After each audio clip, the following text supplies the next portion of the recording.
Charge हो, उसके बावजूद वज़ीर आज़म भी मुंतखब हो गए, स्पीकर डिप्टी स्पीकर भी मुंतखब हो गए, आज सदर भी इलेक्ट हो गए।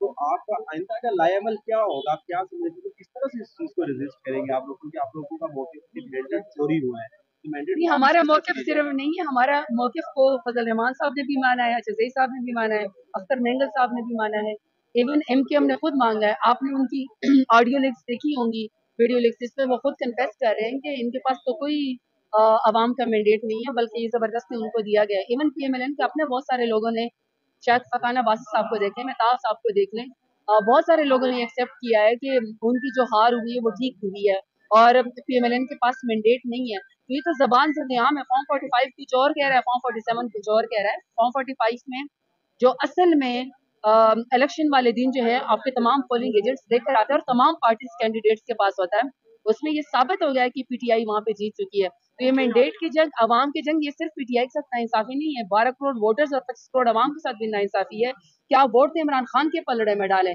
लेकिन आप जो है वो फॉर्म 47 वाले जबरदस्ती जो है वो आके हल्फ ले लें। तो ये तो हम करते रहेंगे जहाँ तक आज प्रेसिडेंट की उसकी बात है। जरदारी साहब को मुबारक हो कि उन्होंने PMLN को एक डब्बे के अंदर आज बंद कर दिया और खुद जो है वो सदर बन गए।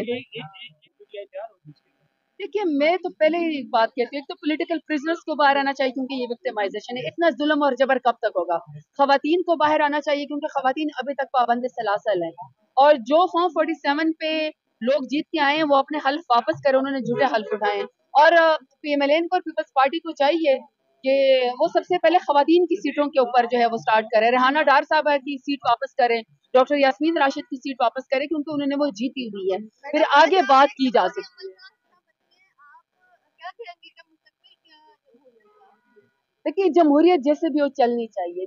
में जितने जुल्म के पहाड़ हमारी पार्टी के ऊपर तोड़े गए हैं, हमारे लीडर से लेकर हमारे वर्कर तक को अबडक्ट किया गया, 24 तो हमारे वर्कर शहीद हुए हैं।